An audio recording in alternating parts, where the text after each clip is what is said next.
Good morning. વિષય ગુજરાતી, ધોરણ 10, પાઠ 10 નથી, ભાગ 2. પાઠ વાંચીશું અને એને સમજીશું. કાંતિને કહેવાનું થતું કે બા પાસે પૈસા હોય ક્યાંથી? વિધવા બાઈ 2 છોકરા ઉછેરીને મોટા કર્યા, ભણાવ્યા, પરણાવ્યા, એની પાસે હોય પણ શું? અને ધારો કે એની પાસે પૈસા હોય તો પણ એ આપણા રડેલા તો નથી જ ને. રડેલા એટલે કમાયેલા. આપણે જિંદગી માણવી હોય તો આપણે કમાવવું જોઈએ.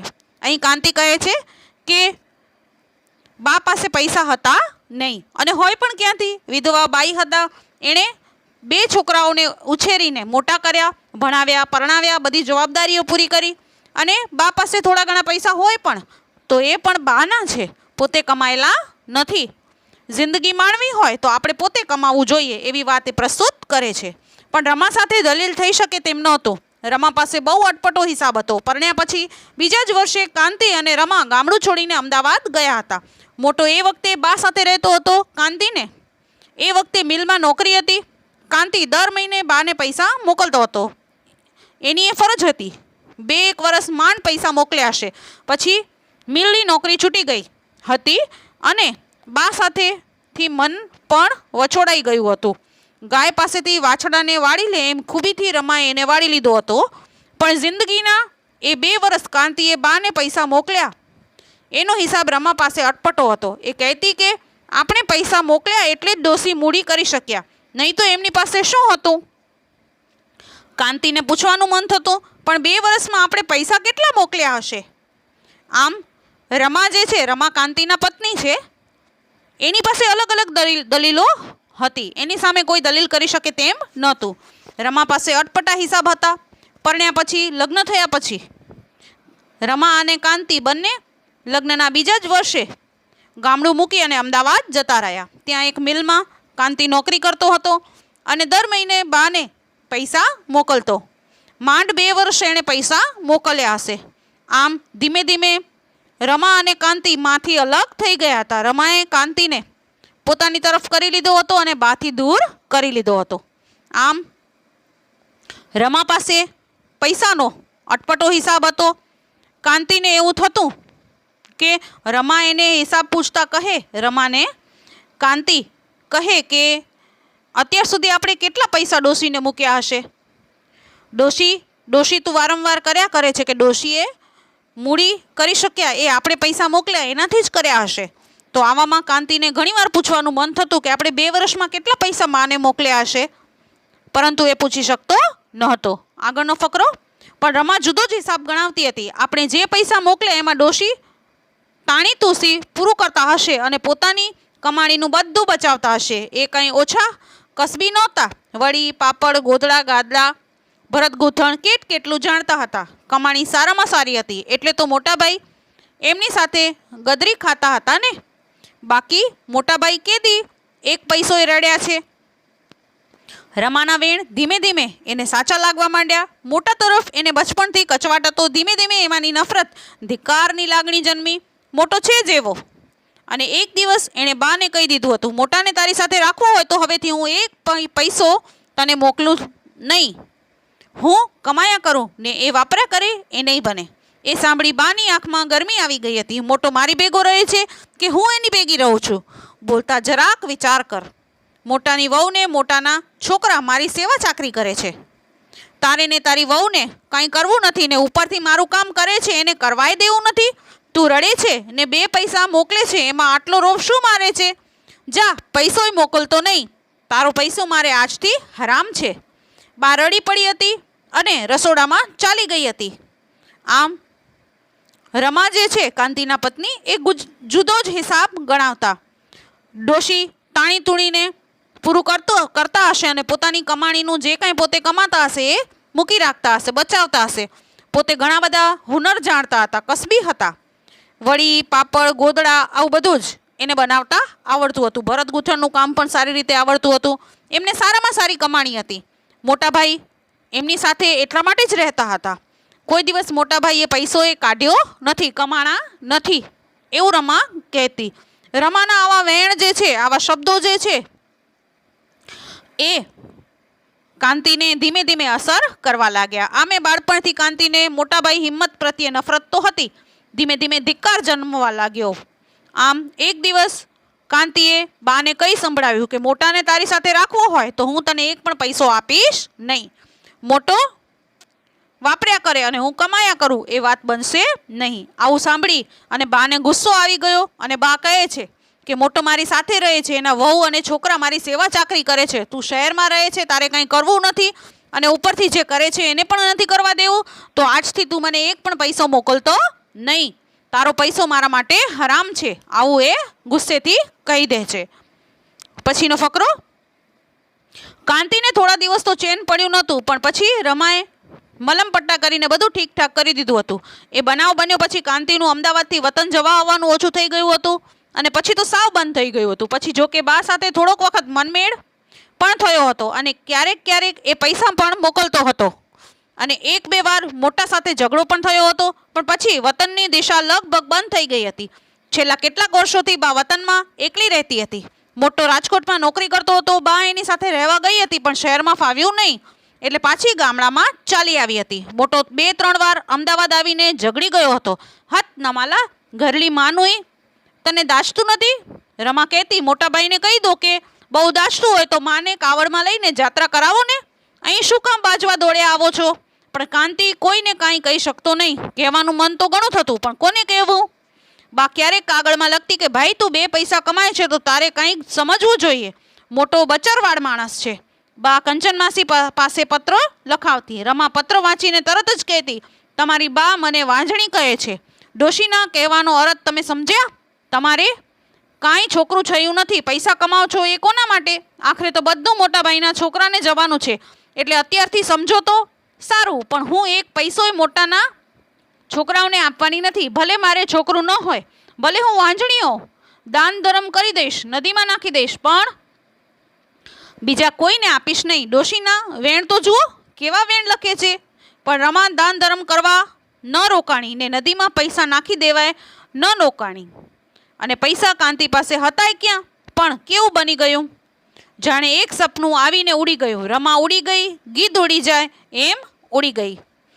કાંતિને થોડા દિવસ માંથી અણબનાવ થયો એટલે એને ગમતું નહીં, પણ રમાએ પાછો એને પ્રેમથી પોતાની તરફ વાળી લીધો. પાછું બધું જ સામાન્ય થઈ ગયું. અમદાવાદથી ધીમે ધીમે વતનમાં જવાનું કાંતિનું ઓછું થઈ ગયું.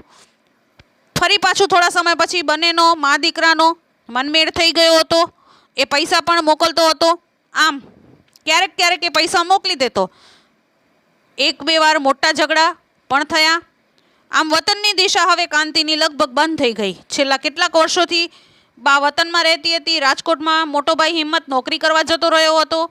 બા ક્યારેક ક્યારેક રાજકોટ જતી, પરંતુ એને ત્યાં ફાવ્યું નહીં. ફરીથી એ વતનમાં આવી અને રહેવા લાગી. અમદાવાદ આવીને મોટો ભાઈ ઝઘડી ગયો હતો. નમાલા ઘરડી માનું તને દાચતું નથી એવા શબ્દો પણ કહી ગયો. આવા સમયે રમા તરત જ એવો જવાબ આપે છે કે તમને બહુ દાચતું હોય, તમને બહુ દુઃખ થતું હોય મા વિશે, તો તમે એમને લઈ અને યાત્રા કરાવી આવો, અહીં ઝઘડવા આવો નહીં. કાંતિને ઘણીવાર બંનેના ઝઘડામાં એવું થતું કે પોતે કંઈક કહી દે, પરંતુ કોને કહેવું એ એને સમજાતું નહીં. આમ બા ક્યારેક ક્યારેક આગળમાં લખાવતી, કંચન માસી પાસે પત્ર લખાવતી અને કહેતી કે તારે કંઈક 2 પૈસા કમાય છે તો સમજવું જોઈએ.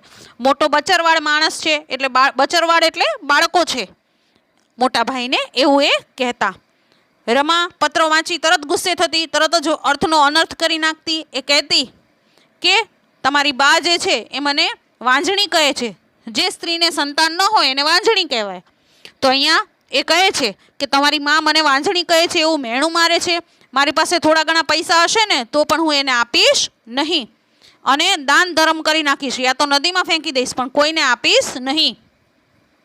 આમ રમા જે છે એ ન દાન ધર્મ કરવા માટે રોકાણી અને ન નદીમાં ફેંકવા રોકાણી. જાણે ગીધ અને સમડી ઉડી જાય એવી રીતે રમા પણ ઉડી ગઈ. આગળનો ફકરો. એક દિવસ કંચન માસીનો કાગળ આવ્યો. કાંતિને માલુમ થાય કે પાર્વતી બોન બહુ માંદા છે, પથારીમાં છે, તને ઝંખે છે, જલ્દી આવજે. કાગળ વાંચીને રમાએ જંગ માંડ્યો. બધું ખોટું, પૈસા પડાવવાના ધંધા. કાં તો અહીં અમદાવાદ આવવું હશે દવા કરાવવા, પણ અહીં મારી તબિયતનું જ ઠેકાણું નથી. ત્યાં એમનો ઢસરડો હું ક્યાંથી કરું? કાંતિને બા પાસે જવું હતું, પણ રમાને એ સાંજે પેટમાં દુખવા આવ્યું. રાત્રે ઉલટી થઈ, રમા માંદી પડી ગઈ. કાંતિ બા પાસે જઈ ન શક્યો. કંચન માસીનો બીજો કાગળ આવ્યો. થોડા દિવસ પછી એક દિવસ કંચન માસી પોતે અમદાવાદ આવ્યા. સાથે એમના વર હતા. કાંતિને એમને કહ્યું, પાર્વતીબોન, આ પોટલું તને સોંપવાનું કીધું છે એટલે આવી છું. ઘરની જે કંઈ થોડી ઘણી ગરવખરી હતી, વાસણ કુસણ, એ મોટાને આપ્યું છે અને તને ઘર સોંપવાનું કીધું છે. આ પોટલામાં ઘરેણું ગાંઠું પૈસા જે હોય એ અમે ઉઘાડીને જોયું નથી. કાંતિ મૂંગો રહ્યો હતો. કંચન માસી અને એમના વર પોટલું સોંપીને આવ્યા હતા, એમ જ જતા રહ્યા. કાંતિ એમને ચા પાણીનું પણ પૂછી શક્યો ન હતો, કશું જ બોલી શક્યો નહોતો. રમા એ વખતે માંદી હતી, ખાટલામાં હતી. એ બોલી હતી, આવાને કંઈ સોંપાતું હશે? ડોશી જેવું મૂર્ખ કોઈ નહીં હોય. પોટલીમાં કોઈ પૈસાને ઘરેણા રાખતું હશે, એમાંથી લઈ લેતા વાર કેટલી? કાંતિને કહેવાનું મન થયું, આ કંચન માસી તું ઓળખતી નથી રમા. પણ રમા કાંતિને એની 7 પેઢીની ઓળખાણ આપી રહી હતી. ઘરની બધી ગરવખરી મોટાબાઈને સોંપી. જોયું ને તમારી ડોશીનું કૂળ કપટ? કાંતિએ નીચું જોઈ પોટલું ખોલ્યું હતું. એમાં પૈસા હતા. એ બરાબર અણીના વખતે એને કામ લાગ્યા હતા. રમા માંદી હતી. સાચું ખોટું કરતા જાણે સાચો સાચ માંદી પડી ગઈ હતી. એની દવા માટે પૈસા નહોતા. પોટલામાંથી પૈસા મળ્યા. એ બરાબર ટાણે આવી ગયા હતા. સમજીશું આ ફકરાને. એક દિવસ કંચન માસી અચાનક કાગળ લખે છે અને એનો કાગળ આવે છે અને એના દ્વારા કાંતિને ખબર પડે છે. માલુમ પડવું એટલે ખબર પડે છે, પાર્વતીબેન બહુ માંદા છે, પથારીમાં છે અને તને યાદ કરે છે, તને જલ્દી આવવા માટે કહે છે. કાંતિને ત્યાં જવાની ઈચ્છા થાય છે, પરંતુ એ ત્યાં જઈ શકતો નથી. તરત જ રમા કહે છે કે બાને અમદાવાદ આવવું હશે દવા કરાવવા માટે, એટલે તબિયતના બહાના દે છે. મારી પોતાની તબિયતનું ઠેકાણું નથી તો હું એમનો ઢસરડો શા માટે કરું, એવું રમા કહે છે. કાંતિને બા પાસે જવું હતું, પરંતુ રમાને સાંજે જ પેટમાં દુખવાનું શરૂ થયું અને રાત્રે ઉલટી થઈ. રમા માંદી પડી ગઈ. કાંતિ બા પાસે જઈ શક્યો નહીં. થોડા દિવસ પછી બીજો કાગળ આવ્યો અને આવામાં કંચન માસી પોતે અમદાવાદ આવી ગયા. એમના વર પણ એમની સાથે હતા. કાંતિને એમણે કહ્યું કે પાર્વતીબેન તને પોટલું સોંપવાનું કહી ગયા છે. ઘરની થોડી ઘણી ગરવખરી રાખી હતી એ અને વાસણ કુસણ એ મોટાભાઈ હિંમતને આપી દીધું છે અને તને ઘર સોંપવાનું કહ્યું છે અને આ પોટલું જે કાંઈ એની અંદર હોય એ તને આપવાનું કહ્યું છે. અમે એ ઉગાડીને જોયું નથી. આના પર પણ રમા જે છે એ ખાટલામાં પડ્યા કહે છે કે કંચન માસીને કોઈ દિવસ કોઈ વસ્તુ થોડી અપાતી હશે. ડોસી જેવું મૂરખ કોઈ નહીં હોય. કાંતિને કહેવાનું મન થયું કે કંચન માસીને તું ઓળખતી નથી રમા, પણ છતાંય રમા કંચન માસીની જાણે 7 પેઢીની ઓળખાણ આપતી હોય એવી બડબડાટ કરે છે કે ઘરની બધી ગરવખરી મોટાભાઈને સોંપી. જોયું ને તમારી ડોશીનું કૂળ કપટ? અને આવામાં કાંતિએ નીચું જોઈ અને પોટલું ખોલ્યું. અણીના વખતે જ્યારે એની પાસે પૈસા હતા જ નહીં અને રમાની સારવાર કરાવી હતી, એવા સમયે પૈસા એને પહોંચ્યા અને એ પૈસાથી એ આગળ સારવાર કરાવે છે. પછીનો ફકરો. પણ રમા બચી નહોતી. એની માંદગી વધતી ગઈ. દવાખાનામાં દાખલ કરવી પડી હતી. ખૂબ પૈસા કાંતિએ ખર્ચ્યા હતા, છતાં એ બચી નહોતી અને કાંતિ પાસે પૈસા પણ બચ્યા નહોતા. બાએ આપ્યું હતું એ એણે વાપરી નાખ્યું હતું. રમા ચાલી ગઈ હતી. એ જન્મ્યો હતો ત્યારે જેવો લાચાર નિર્બળ હતો એવો જ લાચાર અને નિર્બળ આ જગતમાં રહી ગયો હતો. અને હવે માથે ધોળા આવી ગયા હતા. ફળિયામાં ઉભેલા છોકરા સામે અને બારણા વચ્ચેથી એક તરફ લપાઈ ગયેલી છોકરી સામે એણે ફરીથી જોયું. કંચન માસી એ વખતે હળવે હળવે ફળિયામાં દાખલ થયા. માંદા હોય એમ લાગતું હતું. આવી ગયો ભાઈ, એ હાંફતા હાંફતા બોલ્યા. શરીર સારું છે ને? અને પછી રડવા લાગ્યા. કાંતિ સહેજ મૂંઝાઈ ગયો. એણે માથે હાથ ફેરવ્યો.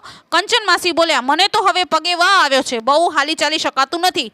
કાંતિએ એકાએક સાંભળી ગયું, અરે માસી, આપણા ઘરમાં વાનો મંત્રેલો પારો છે. અને બાને બૂમ પાડવાનું એને મન થયું. બા, કંચન માસીને ઓલ્યો વાનો આપને.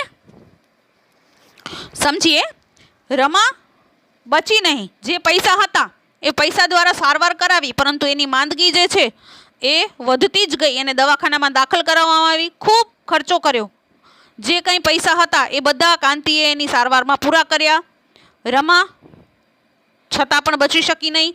કાંતિ જ્યારે જન્મ્યો ત્યારે લાચાર હતો, નિર્બળ હતો. એવો ને એવો નિર્બળ અને લાચાર અત્યારે જગતમાં એકલો રહી ગયો હતો.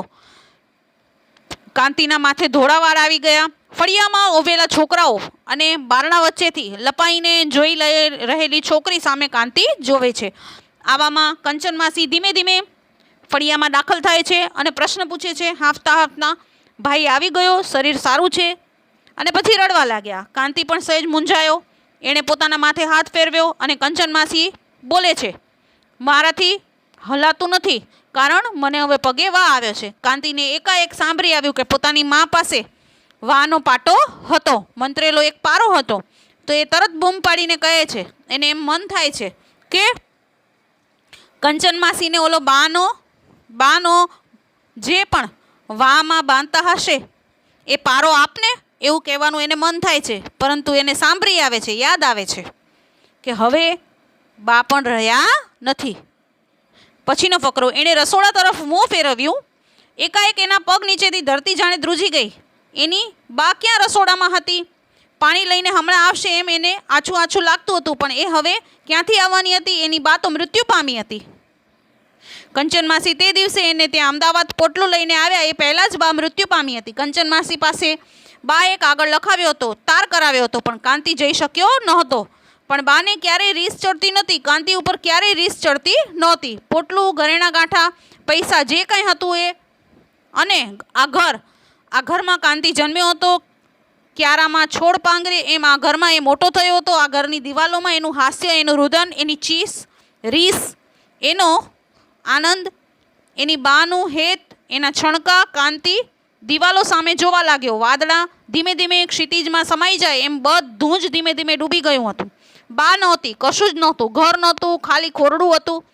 ઘોડ કર્યા વિનાની ભીતો હતી, ગાર કર્યા વિનાની ઓસરી હતી. ફળિયું હતું, પહોળું મોટું એકલું ફળિયું હતું. બા નહોતી, કોઈ નહોતું. કાંતિ એકલો હતો. કંચન માસી હતા, થોડી દૂર બેઠા હતા, રડતા હતા. દોડીને એમની આંગળી પકડી લેવાનું કાંતિને મન થયું, પણ એ ઉઠી શક્યો નહીં. એક ડૂસકું એને આવી ગયું. એની બા, એની જનેતા એને જન્મ આપીને આ દુનિયામાં એકલા છોડીને જતી રહી હતી. એના માથા ઉપર એના વાળ ધોળા થઈ ગયા હતા. એ રડી પડ્યો. સમજી આને. રસોડા તરફ એને મોં ફેરવી અને જોયું, પણ એના પગ નીચેથી જમીન જાણે ધ્રુજી ગઈ હોય એવું એને લાગે છે, કે કેમ કે બા છે એ મૃત્યુ પામ્યા છે. કંચન માસી અમદાવાદ પોટલું લઈને આવ્યા હતા ત્યારે જ એની મા જે છે એ મૃત્યુ પામ્યા હતા. અને એ માને કાગળ જ્યારે લખેલો હતો, એ છેલ્લો કાગળ વાંચીને એને માને મળવા જઈ શક્યો નહોતો. કાંતિ ઉપર બાને ક્યારેય રીસ ચડતી નહોતી. બા પાસે જે કંઈ પણ હતું એ બધું જ પોટલાની અંદર, ઘરેણાં ગાંઠા, પૈસા, એ બધું જ, અને આ ઘર બધું કાંતિને આપી દીધું. કાંતિ આ ઘરમાં જન્મ્યો, મોટો થયો.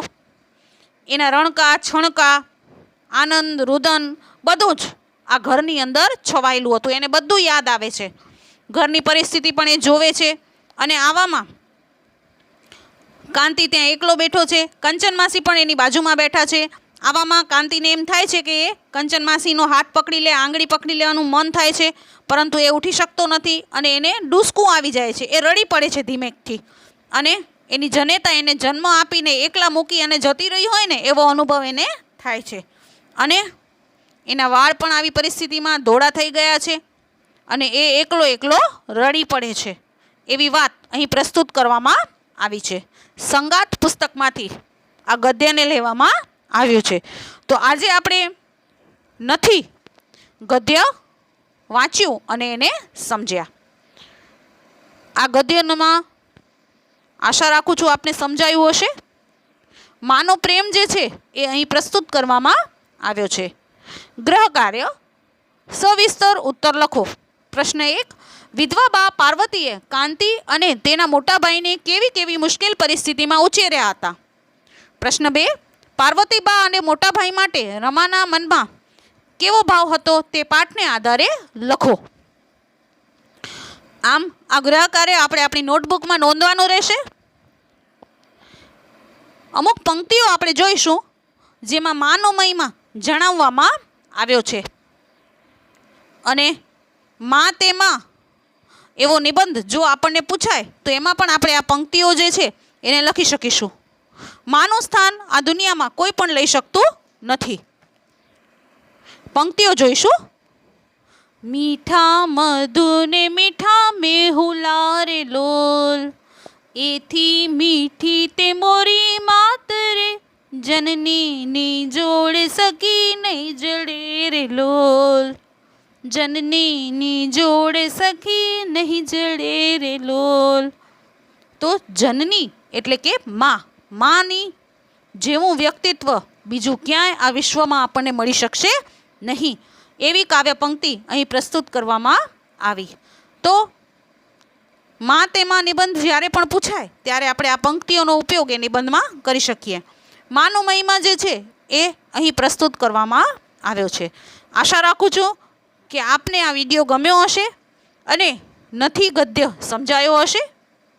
નવા વિડીયો સાથે આપણે ફરીથી મળીશું. Thank you.